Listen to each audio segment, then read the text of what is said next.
Assalamualaikum warahmatullahi wabarakatuh, sahabat sejuta kisah. Senang sekali kami bisa kembali hadir menjumpai Anda.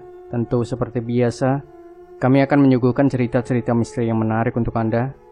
Dan kali ini kami masih akan melanjutkan sebuah kisah nyata misteri yang berjudul Tumbal Turunan Part 7. Nenek bongkok ini sudah tidak tanggung-tanggung. 3 kiriman langsung menggempur dia kirimkan. Aku yang sudah bersiap-siap dan membentengi rumah dengan Yasin 7 Mubin. Aku yang sudah bersiap-siap dan membentengi rumah dengan Yasin 7 Mubin sebelumnya, segera menuju lahan kosong sebelah rumah. Ayo Nek, kita main di sini saja, biar lapang dan leluasa, tantangku sambil terus menatap Banaspati berputar-putar. Banaspati adalah sosok bola api yang sering dijadikan sebagai media untuk mengirim santet kelas tinggi. 4 bola api kini datang menyambar, berbarengan dari 4 penjuru, dan dari atap rumah 2 sosok hitam bermata merah terlihat melotot ke arahku.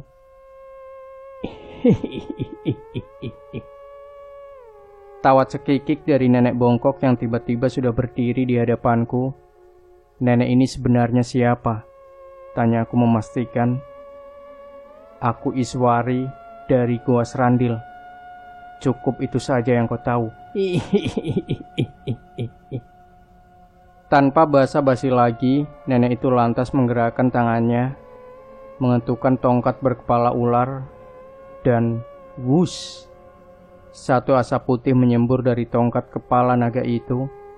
4 bola api ditambah dengan 2 sosok hitam yang sedang tegap berdiri di atas atap rumah dengan mata merah menyala dan dihiasi mahkota di kepalanya, tentu menunjukkan bahwa mereka adalah sosok-sosok raja dari bangsa Genderuwo. Semua sudah jelas bahwa nenek bongkok yang bernama Iswari ini bukanlah dukun ilmu hitam kelas bawah. Asap putih yang keluar dari tongkatnya seperti memiliki mata. Kemanapun aku menghindar, asap itu selalu mengikuti dan menyerangku. Aku berusaha untuk menghalau energi dari asap putih itu dengan asma 4 nabi, juga dengan energi telaga kausar, dan tameng hijib kursi untuk menahan gempuran dari 4 Banaspati. 2 cahaya hitam bergulung, melesat dari arah atap, menyerang dari belakang. Bluar! Gumpalan cahaya hitam pecah saat satu benda melayang di atas kepalaku menyambut 2 cahaya hitam. Sosok hitam tinggi besar dengan mata yang merah menyala terjajar akibat benturan itu dan serentak berseru, "Naga Bertala!" Aku yang mendengar seruan mereka mendongakkan kepala dan melihat keris naga Bertala yang tiba-tiba jatuh dan tergeletak di atas tanah. Nenek Iswari yang melihat itu sontak mundur beberapa langkah dengan wajah terkaget. Kunyuk, dari mana kamu dapatkan keris keramat naga Bertala? Apa hubunganmu dengan keturunan Sudirat? Cetuk nenek Iswari. Hehe, buka telinga baik-baik wahai Mbahnya Kunyuk. Aku tidak punya hubungan apa-apa dengan keturunan Mbah Sudirat, dan aku yang merawat semua benda pusaka lalu membuangnya, termasuk keris panjang ini. Jawabku. Anak ingusan, jangan kamu pikir aku takut lihat keris itu sama Tuhanmu. Aku tidak pernah takut, balas nenek Iswari, seraya kembali mengentukkan tongkat naganya, kemudian melemparkannya ke udara. Serang! Seru nenek Iswari. Sekejap kemudian tubuhnya mengambil posisi duduk bersila dengan mata terpejam, dengan mulut yang komat kamit. Serentak pasukan gaib nenek Iswari kembali menyerang ke arahku. Naga Bertala, lakukan apa yang seharusnya dilakukan, perintahku dalam batin sambil menepuk tanah. Keris naga Bertala sontak berdiri, bilahnya melesat menyambut tongkat nenek Iswari. Sedangkan keempat bola api yang datang menyambar, aku sambut dengan doa Jibril. Sementara tangan kiriku menghantam 2 sosok hitam dengan hijib kursi. Lalu tubuhku bersila, menyatukan hati dan pikiran, merapal perisai diri dengan asma 4 nabi dan telaga kausar, Sebuah sinar ungu mulai menyelimuti tubuhku, lalu hening. Dua tubuh yang sama-sama bersila bergetar hebat. Aku mengerahkan semua kemampuanku untuk mengimbangi kekuatan dari nenek bungkuk dari gua serandil itu. Cukup, Nek. Di antara kita tidak ada permusuhan. Kenapa nenek begitu ingin membunuhku? Apa salahku? Batinku. Untuk membunuhmu, aku tidak perlu mencari-cari kesalahanmu, balas Nenek Iswari seraya mendorongkan telapak tangannya, dan satu hawa panas yang terdorong menyeluruh datang. Aku melakukan hal yang sama dan mendorongkan telapak tanganku. Dua energi pun berbenturan dengan dahsyat. Dua tubuh bergetar hebat. Jika kamu bisa menahan seranganku, maka aku akan melepaskan nyawamu, seru Nenek Iswari. Sebelum aku menahan seranganmu, katakan apa alasannya? Kenapa nenek kekeh mau melenyapkan diriku? Balasku penasaran. Aku hanya disuruh, dan kamu bisa menyimpulkan siapa yang menyuruhku. Selama dia masih sanggup membayarku, maka selama itu pula makhluk yang telah terkunci tak akan pernah selamat dari ilmu pedot pati, jawab Nenek Iswari. Pedot pati atau rogoh nyowo merupakan ilmu tingkat tinggi di mana jantung korban akan pecah, darah akan keluar dari semua lubang dari tubuhnya, dan korban akan menemui kematian dalam jangka waktu 1 hari. Aku pernah berhadapan dengan ilmu pedot pati saat berhadapan dengan pemilik santet setan kober ketika hendak mencoba untuk menyelamatkan Erika. Aku sudah terkunci dan aku adalah korban selanjutnya dari ilmu pamungkas nenek. Mari kita lihat. Ucapku seraya menahan nafas dan larut dalam kalam ilahi, juga asma 4 nabi. 4 bola api hanya berputar-putar mengelilingi tubuhku, tak sanggup untuk menembus perisai asma 4 nabi dan telaga kausar. Sementara keris naga Pertala dan juga tongkat naga milik Nenek Iswari sudah menjelma menjadi 2 ekor ular yang sama besar, bergelut saling melilit. 2 raja genderuwo melesat masuk ke dalam rumah dan merasuk dalam tubuh Haryati, lalu mengacak-ngacak isi rumah. Melihat hal itu, keluarga Haryati pun lari tergopoh-gopoh mengarah ke arah rumah Mbah Sudirat yang tidak berapa jauh. Jika Mbah Sudirat tahu keadaanku yang tengah bertarung dengan Nenek Iswari, maka ini kesempatan bagi dia untuk langsung menghabisiku. Aku harus segera menyelesaikan urusanku secepatnya sebelum Mbah Sudirat datang. Sebuah tarikan nafas dibarengi dengan pukulan telapak tanganku ke atas tanah, dibarengi dengan rapalan asma 4 nabi, juga doa Jibril yang kugabungkan, menghentak, disusul oleh guncangan zalzalah dan telaga kausar yang bersusulan menghantam energi dari pedot nyawa. Blar, blar. Blah, blah, dan 4 benturan terjadi. Tubuhku yang tengah bersila langsung jungkir balik. Darah kental menyembur dari mulut, juga kedua telingaku. Nenek Iswari pun sama, dia tersungkur jungkir balik dan secepatnya berdiri dengan 2 tangan yang bertumpu di lututnya. Hebat, dia masih sanggup berdiri, batinku. Nenek Iswari dengan kedua tangan yang bertumpu pada lututnya kemudian berteriak lantang, "Kembali!" sambil mengangkat sebelah tangannya. Lalu tongkat naga pun melesat dan tergenggam di tangannya. Kini dengan bantuan tongkatnya, tubuh Nenek Iswari berdiri dan dengan sorot mata yang dingin menatap ke arahku. Aku yang masih berada dalam posisi duduk dengan bertumpu pada lutut segera merentangkan kedua tangan dengan wajah menghadap langit. Belum selesai rapalan Sri Yasin, keris naga Pertala sudah berada dalam genggaman jemari tanganku. Nenek Iswari pun tak mau kalah. Dia merentangkan kedua tangannya dan komat kamit. Tapi tiba-tiba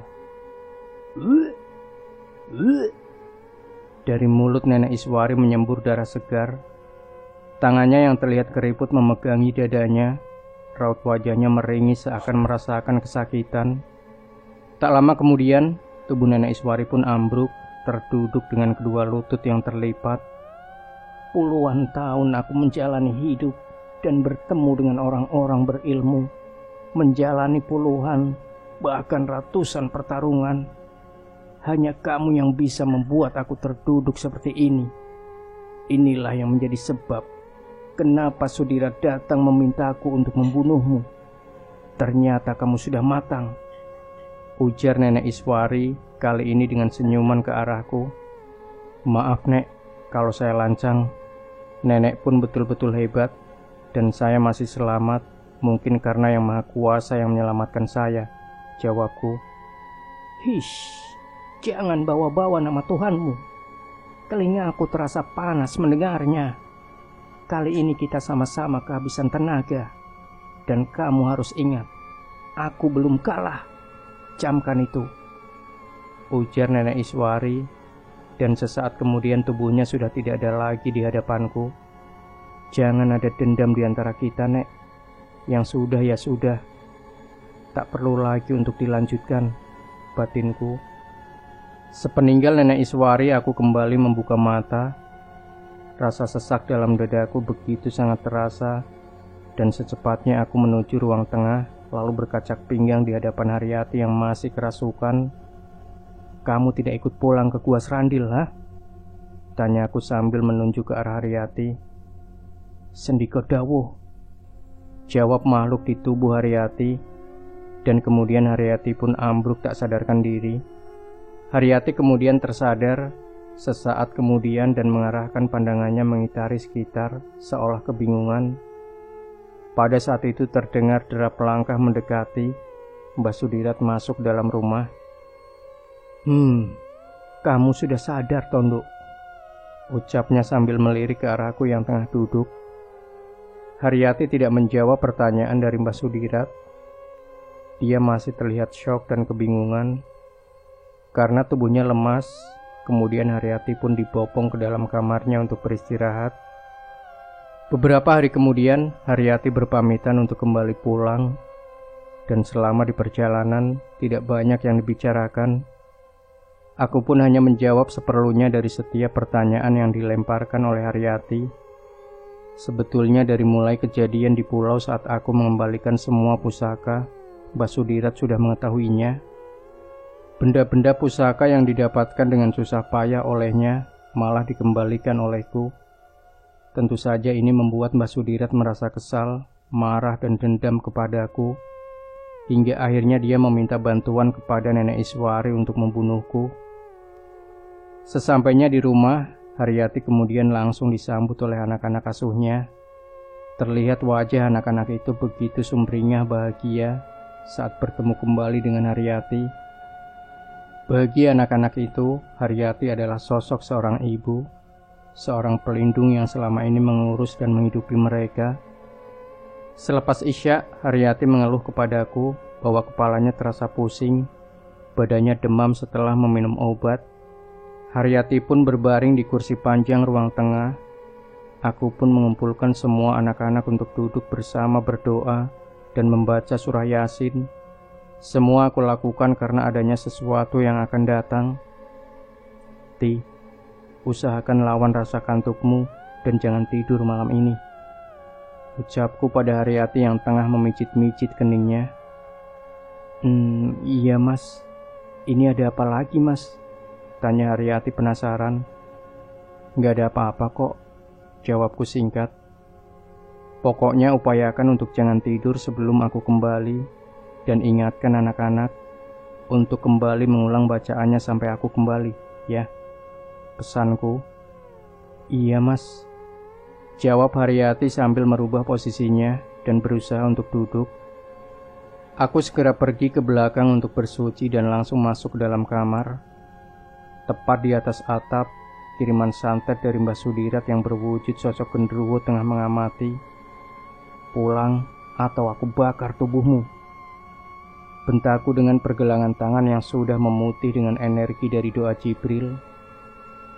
Krrrr. Aku akan membawa sukma wanita itu, dan ini atas perintah tuanku, ujar sosok hitam sambil menunjuk ke arah Haryati. Kalau tetap mau membawa dia, berarti berurusan denganku. balasku seraya menahan nafas dan siap menyerang. "Tunggu," jawab sosok hitam itu lalu menghilang dalam sekejap. Seminggu kemudian, Basudira datang ke rumah cucunya Haryati. Aku yang tahu akan kedatangan Basudirat lalu meminta izin kepada Haryati untuk pulang ke Bandung. Bagiku tinggal serumah dengan Basudirat sama saja dengan membiarkan dua energi yang berbenturan terus-menerus. Tentu saja ini adalah hal yang melelahkan dan berbahaya. Aku bisa merasakan energi yang begitu panas menyengat dari Basudirat. Begitu juga sebaliknya dengan Basudirat. 2 hari semenjak kehadiran Basudirat, akhirnya aku berpamitan dan tanpa sepengetahuan Basudirat, Haryati menempatkan aku di sebuah rumah yang tidak begitu jauh dari rumahnya. Ini memang sengaja Haryati lakukan agar jikalau ada apa-apa, aku bisa secepatnya menangani, pikir Haryati. Aku hanya diam dan mengikuti saran dari Haryati untuk tidak jadi pergi ke Bandung. Dan selama aku tidak berada di rumah Haryati, dia selalu memberikan informasi tentang ritual-ritual yang dilakukan oleh Basudirat. Malam kelima keberadaan Basudirat di rumah Haryati, Haryati menginfokan bahwa Basudirat sedang melakukan sebuah ritual. Memang betul, entah ritual apa yang sedang dilakukan oleh Basudirat. Yang jelas aku pun bisa merasakan sebuah energi yang mulai berdatangan, walaupun dari kejauhan. Satu cahaya berbentuk pipi meliuk-liuk mengitari atap rumah yang kutempati. Aku paham ini adalah kiriman dari Basudirat yang memang ditujukan untuk diriku. Cahaya pipi yang meliuk-liuk itu kemudian secara tiba-tiba melesat ke arah dadaku. Aku tersentak kaget. Setelah aku tahu bahwa cahaya itu adalah sebuah keris yang terbungkus dengan cahaya merah darah. Tentu ini bukan hal yang biasa, karena pada umumnya media penyerangan untuk mengirim santet biasanya menggunakan makhluk-makhluk astral, bukan benda seperti keris. Aku segera merentangkan kedua tanganku dan membiarkan dadaku terbuka menyambut datangnya keris sakti milik Basudirat. "Kamu pilih, mau dari mana?" tantangku sedikit jumawa. Saat keris itu semakin dekat, satu cahaya hijau menghantam cahaya merah yang datang. Memang aku sengaja memakai keris naga Pertala untuk melawan pemiliknya, sebagai tindak lanjut dari saran Kiai Amongrogo sebagai pemilik asli dari keris naga Pertala yang telah ditarik oleh Basudirat dari punden Kiai Amongrogo. Dan atas bantuan penguasa Gua Raja Naga, makhluk-makhluk yang bersemayam dalam keris naga Pertala pun berhasil ditaklukkan, hingga akhirnya disalahgunakan dan menjadikan keris naga Pertala yang beraura negatif. Dan kini tanpa sepengetahuanku, Kiai Amongrogo sudah masuk dalam keris naga Pertala saat berada di pulau tengah laut. Ini dua keris yang berbalut cahaya beberapa kali beradu. Mereka meliuk-liuk layaknya ular yang sedang menari. Dan wush, sebuah energi panas datang menyeluruh dengan cepat ke arahku. Kiriman kedua. Batinku seraya mengarahkan telunjuk ke arah datangnya energi kiriman dari Basudirat. Satu bola api yang berukuran lebih besar dari biasanya datang melesat ke arahku. Dan saat mendekat, bola api itu kemudian terpecah menjadi 5. Bola-bola api itu menyerang dari 4 arah. Dan satu bola api melesat ke arah 2 keris yang tengah bergelut. Lalu letupan keras pun terdengar saat bola api menghantam 2 keris yang tengah bertempur. Bluar. Bola api itu menyatu dengan keris Basudirat secara tidak menambah kekuatan serangannya.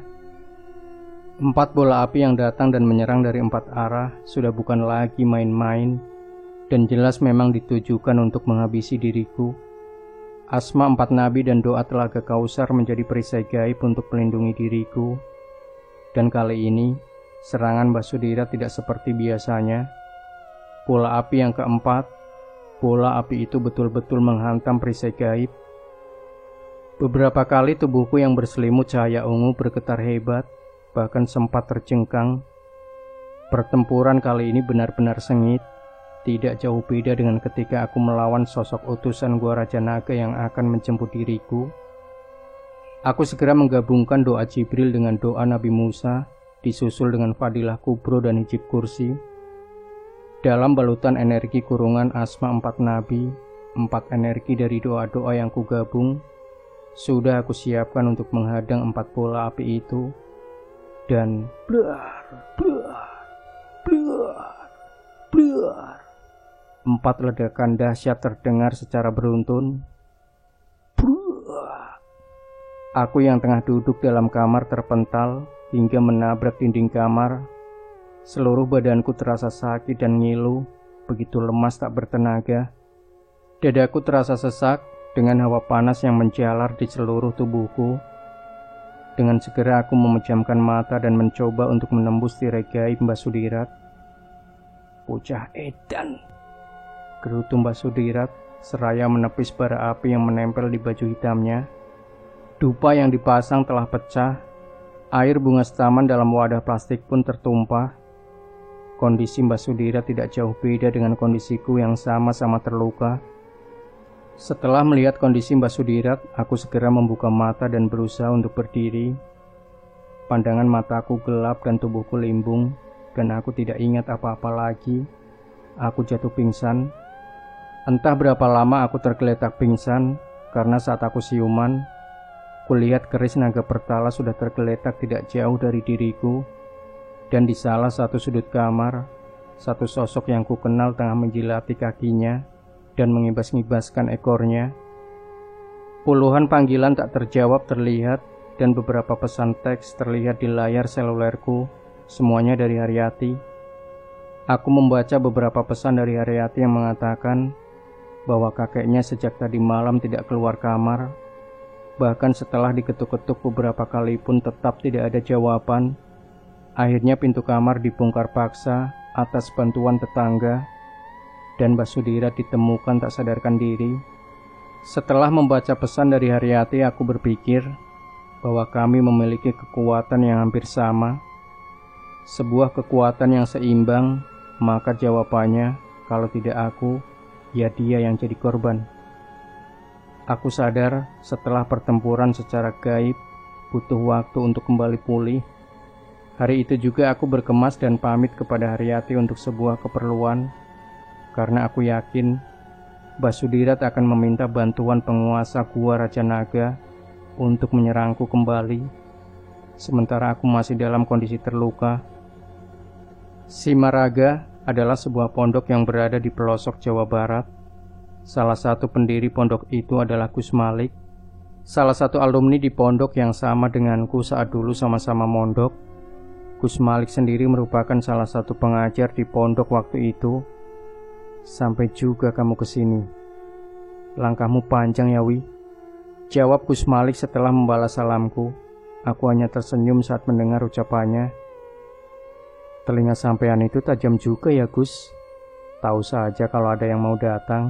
"Hehe," ujarku sambil mencium tangannya. Allah akan menajamkan mata dan telinga kita saat kita selalu ingat akannya, balas Gus Malik sambil mempersilahkan untuk duduk. Sahabat sejuta kisah, masih ada satu part lagi yang tidak boleh Anda lewatkan, yaitu part 8, bagian akhir dari kisah nyata misteri yang berjudul Tumbal Turunan. Jangan lupa berikan komentar Anda, like, share video ini, subscribe channel Sejuta Kisah, dan nantikan kembali cerita-cerita misteri terbaru dari kami. Wassalamualaikum warahmatullahi wabarakatuh.